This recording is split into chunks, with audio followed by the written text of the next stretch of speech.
നമസ്കാരം. Raf talk ഫുട്ബോളിലേക്ക് അവർക്കും സ്വാഗതം. ചില വമ്പൻ താരങ്ങളുടെ കൂടുമാറ്റം ഉറപ്പായ ദിവസമാണിത്. അപ്പോൾ നമ്മളതൊക്കെ ഒന്ന് പരിശോധിക്കുകയാണ്. ട്രാൻസ്ഫർ റൗണ്ട് അപ്പ് നമ്മൾ വർഷങ്ങളായിട്ട് ചെയ്യുന്നൊരു പ്രോഗ്രാമാണല്ലോ, നിങ്ങൾക്കറിയാവുമല്ലോ. അപ്പം നോക്കാം, നമുക്ക് ചെൽസി കാര്യമായിട്ട് തന്നെയാണ്. ഇതാ ഹെൻഡേഴ്സൻ്റെ കാര്യം കഴിഞ്ഞ കുറച്ച് ദിവസങ്ങളായിട്ട് കേട്ടുകൊണ്ടിരുന്നതാണ്. Henderson to Chelsea. ഫബ്രിസിയോ റൊമാനോയൊക്കെ ഹിർവിഗോ ഒക്കെ പറഞ്ഞു കഴിഞ്ഞു.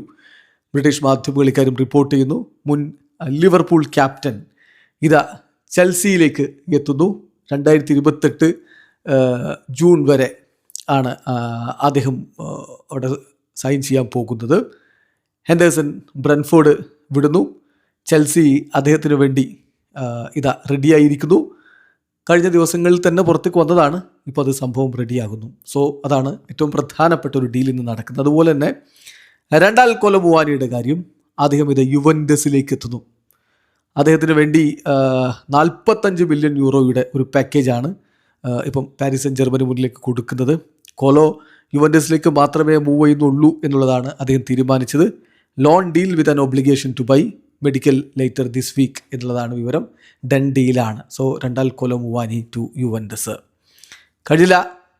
മറ്റൊരു സുപ്രധാനമായിട്ടുള്ള സംഭവം നടന്നിരിക്കുന്നത് ഡാനി വെൽബക്കിൻ്റെ കാര്യമാണ്. ഡാനി വെൽബക്ക് വീണ്ടും ചെൽസി തന്നെ. ചെൽസി ഡാനി വെൽബക്കിനെ സ്വന്തമാക്കുന്നു എന്ന കാര്യം ഇതാ കൺഫേംഡ് ആവുന്നു. Danny Welbeck to Chelsea. ഇതും ഫബ്രിസിയോ റൊമാനോ ഒക്കെ റിപ്പോർട്ട് ചെയ്തിട്ടുണ്ട്. അദ്ദേഹം ഹിർവിഗോ ഒക്കെ വിളിച്ചു കഴിഞ്ഞ കാര്യമാണ്. സോ ബ്രൈറ്റണിൽ നിന്ന് ഇംഗ്ലീഷ് സ്ട്രൈക്കർ ഇതാ ചെൽസിയിലേക്ക് എത്തുന്നത്. അതാ ഞാൻ പറഞ്ഞത്, ചെൽസി കാര്യമായിട്ട് തന്നെയാണെന്ന്. വെൽബക്ക് എഗ്രീഡ് ടേംസ് വിത്ത് ചെൽസി. അതും 2028 വരെയാണ്. അടുത്തത് മെഡിക്കൽ നടക്കും. ബ്രൈറ്റൺ ഇക്കാര്യം അപ്രൂവ് ചെയ്തിട്ടുണ്ട്. സോ ഡാനി വെൽബക്കും ജോർഡൻ ഹെൻഡേഴ്സനുമൊക്കെ ചെൽസിയിലേക്ക് എത്തുന്ന ഒരു കാഴ്ചയാണ് നമ്മൾ കണ്ടുകൊണ്ടിരിക്കുന്നത്. ഇനി നോക്കുക, കഴിഞ്ഞ വേൾഡ് കപ്പിലൊക്കെ മികച്ച പ്രകടനം നടത്തിയിട്ടുള്ള താരം അയൂബ് ബുവാദി മൊറോക്കൻ താരം. നിങ്ങൾ ഓർക്കുന്നുണ്ടാവും, മൊറോക്കൻ താരത്തിൻ്റെ മികച്ച പ്രകടനം വേൾഡ് കപ്പിൽ എല്ലാവരും ശ്രദ്ധിച്ചാണ്. യുവതാരം അദ്ദേഹം ഇതാ മാഞ്ചസ്റ്റർ സിറ്റിയിലേക്ക് തന്നെ എത്തുന്നു. മാഞ്ചസ്റ്റർ സിറ്റി വലിയ രൂപത്തിൽ കോൺഫിഡൻസിലാണ് അദ്ദേഹത്തെ എത്തിക്കാൻ പറ്റുമെന്നുള്ളത്. നെഗോസിയേഷൻസ് ഇപ്പോൾ ആക്സലറേറ്റ് ചെയ്യപ്പെട്ടിട്ടുണ്ട് എന്നാണ് ലഭ്യമാവുന്ന വിവരം. So Bouaddi join now or in 2027. അത് റോഡ്രിയുടെ സിറ്റുവേഷൻ അനുസരിച്ചായിരിക്കും. റോഡ്രി ഇപ്പോൾ പോവുകയാണെങ്കിൽ ഇപ്പോൾ തന്നെ അദ്ദേഹത്തെ എത്തിക്കുന്ന രൂപത്തിലായിരിക്കും, അല്ലെങ്കിൽ 2027 അദ്ദേഹത്തെ എത്തിക്കുന്ന രൂപത്തിലായിരിക്കും ഡീല് മാഞ്ചസ്റ്റർ സിറ്റി നടപ്പാക്കാൻ പോകുന്നത്. ഏതായാലും അദ്ദേഹം ഇതാ മാഞ്ചസ്റ്റർ സിറ്റിയിലേക്ക് എത്തും എന്നാണ് പ്രതീക്ഷിക്കുന്നത്. മറ്റൊരു ഇമ്പോർട്ടൻ്റ് ആയിട്ടുള്ള കാര്യം വരുന്നത് യൂൾസ് കുണ്ടയുമായി ബന്ധപ്പെട്ടാണ്. ടോട്ടൻഹാം ഹോട്ട്സ്പർ താരത്തിന് വേണ്ടി രംഗത്തുണ്ട് എന്ന വാർത്തകൾ വന്നിരുന്നെങ്കിലും അതിൽ കാര്യമില്ല. താരം ബാഴ്സലോണയിൽ തന്നെ തുടരും എന്നതാണ് ഇപ്പോൾ ലഭിച്ചിട്ടുള്ള വിവരം. അതുപോലെ തന്നെ മറ്റൊരു ഇമ്പോർട്ടൻ്റ് ആയിട്ടുള്ള കാര്യം റോഡ്രിയുടേതാണ്. റോഡ്രിക്ക് വേണ്ടി 60 മില്യൺ യൂറോ തന്നെ കൊടുക്കാൻ റയൽ മാഡ്രിഡ് റെഡിയാണ്. അതൊരു ഫെയർ വാല്യൂ ആണ് എന്നവർ വിചാരിക്കുന്നു. മാഞ്ചസ്റ്റർ സിറ്റിയുമായിട്ട് എന്തായാലും ഡിസ്കഷൻസ് പുരോഗമിക്കുന്നു. അത് സംഭവിക്കും എന്ന് തന്നെയാണ് കരുതുന്നത്. ഹാരി കെയ്നുമായിട്ട് അവരുടെ കോൺട്രാക്റ്റ് എക്സ്റ്റെൻഡ് ചെയ്യാൻ വേണ്ടി ബയൺ മ്യൂണിക്ക് ആഗ്രഹിക്കുന്നു. സോ ഒരു ന്യൂ ഡീല് ഓഗസ്റ്റിൻ്റെ തുടക്കത്തിൽ തന്നെ ആ ഡീലിൻ്റെ കാര്യങ്ങളിലേക്ക് കടക്കാൻ പറ്റുമെന്നുള്ളൊരു പ്രതീക്ഷയിലാണ് അവരുള്ളത് എന്ന വാർത്ത കൂടി ഇതാ ഇപ്പോൾ വരുന്നു. പിന്നെ ഡയമണ്ട് ഡേയുടെ കാര്യം പലരും ഉറ്റുനോക്കുന്നതാണ്. ഡയമണ്ട് ടു റയൽ മാഡ്രിഡ് എന്നുള്ളത് ഓൾമോസ്റ്റ് ഉറപ്പാണ്. പക്ഷേ ഇപ്പോഴും അതൊരു ഫൈനലായിട്ട് വന്നിട്ട് പ്രഖ്യാപനം നടത്തിയിട്ടില്ല. PSG ഡീൽ ഹൈജാക്ക് ചെയ്തേക്കുമെന്ന് ഫ്രഞ്ച് മാധ്യമങ്ങൾ റിപ്പോർട്ട് ചെയ്യുന്നുണ്ടെങ്കിലും അത് സംഭവിക്കില്ല. PSG കഴിഞ്ഞ ശനിയാഴ്ചയോടുകൂടി ഇനി പരിപാടിക്കില്ല എന്ന് പറഞ്ഞുകൊണ്ട് പിൻവാങ്ങി നിൽപ്പാണ് എന്നാണ് ലഭ്യമാവുന്ന വിവരങ്ങൾ.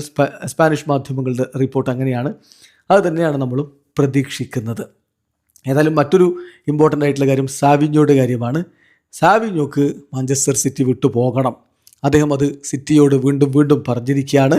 സാവിയോക്ക് മാഞ്ചസ്റ്റർ സിറ്റി വിടണം. എങ്ങോട്ടേക്ക് എന്നുള്ളതാണ് ഇനി കണ്ടറിയേണ്ടത്. ടോട്ടൻഹാം ഹോട്ട്സ്പറിന് താരത്തിൽ താല്പര്യമുണ്ട്. അവരതിനായിട്ടുള്ള ശ്രമങ്ങൾ തുടർന്നുകൊണ്ടിരിക്കുകയാണ്. അതുപോലെ തന്നെ മറ്റൊരു പ്രധാനപ്പെട്ട കാര്യം സംഭവിക്കുന്നത് ഇപ്പോൾ FC ബാഴ്സലോണയുടെ കാര്യത്തിലാണ്. ഫെറാൻ ടോറസിനെ സ്വന്തമാക്കാൻ വേണ്ടിയിട്ടുള്ള ശ്രമങ്ങൾ അത്ലറ്റിക്കോ മാഡ്രിഡ് തുടരുന്നു. അതിൽ സ്പെയിനിൻ്റെ താരങ്ങൾ, അത്ലറ്റിക്കോ മാഡ്രിഡിൽ കളിക്കുന്ന സ്പാനിഷ് താരങ്ങൾ അദ്ദേഹത്തെ ടെംപ്റ്റ് ചെയ്യുന്നുണ്ട് എന്ന വിവരം കൂടി ഇപ്പോൾ മുണ്ടോ ഡിപ്പോർട്ടിവോയൊക്കെ പുറത്തു വിടുന്നുണ്ട്. താരം മൂവ് ചെയ്യാനുള്ള നല്ല സാധ്യതയാണ് കാണുന്നത്. ബർക്കോള PSG വിടുന്നു എന്നുള്ള കാര്യം കൂടി സ്ഥിരീകരിക്കപ്പെട്ടിട്ടുള്ളതാണ്. അതുപോലെ തന്നെ ഹുലിൻ അൽവാരസിൻ്റെ കാര്യത്തിൽ ബാഴ്സലോണയുടെ 100 മില്യൺ യൂറോയുടെ ബിഡ് ഇതാ ഈ 2 ദിവസം കൂടിയേ ഇനി വാലിഡ് ആവുകയുള്ളൂ എന്നവർ നേരത്തെ പറഞ്ഞിട്ടുണ്ട്. പക്ഷേ ഡീൽ എങ്ങോട്ടേക്കും എത്തിയിട്ടില്ല. അത്ലറ്റിക്കോ മാഡ്രിഡ് അദ്ദേഹത്തെ കൈവിടില്ല എന്ന ഒരു തീരുമാനത്തിലാണ് അവർ നിൽക്കുന്നത്. ഇനിയിപ്പോൾ താരത്തിൻ്റെ ഭാഗത്ത് നിന്ന് എന്തെങ്കിലും ഫോർവേഡ് ആയിട്ടുള്ള സ്റ്റെപ്പ് എടുക്കണം, എങ്കിൽ മാത്രമേ ഡീൽ ഓപ്പൺ അപ്പ് ആവാൻ സാധ്യതയുള്ളൂ. അപ്പോൾ അദ്ദേഹം അല്ലെങ്കിൽ മറ്റൊരു സ്ട്രൈക്കറെ എത്തിക്കാൻ വേണ്ടിയിട്ടുള്ള ശ്രമത്തിലാണ് ഇപ്പോൾ എന്തായാലും അവരുള്ളത് എന്ന കാര്യം കൂടി ശ്രദ്ധിക്കണം. എന്തായാലും ക്യൂട്ടി റൊമേറോയ്ക്ക് വേണ്ടി ഇന്റർ മിലാൻ്റെ ശ്രമങ്ങൾ തുടരുന്നു. അതിലും പക്ഷേ ഫൈനൽ തീരുമാനം വന്നിട്ടില്ല. അത് സംഭവിക്കുമെന്ന പ്രതീക്ഷയോടുകൂടി ആരാധകർ കാത്തിരിപ്പാണ്. ഏതായാലും സുപ്രധാന താരങ്ങളുടെ കൂടുമാറ്റം നടക്കുന്നു. വളരെ വളരെ ഇമ്പോർട്ടൻ്റ് ആയിട്ടുള്ള ദിനങ്ങളാണ് ഇപ്പോൾ മാർക്കറ്റിൽ സംഭവിച്ചുകൊണ്ടിരിക്കുന്നത്.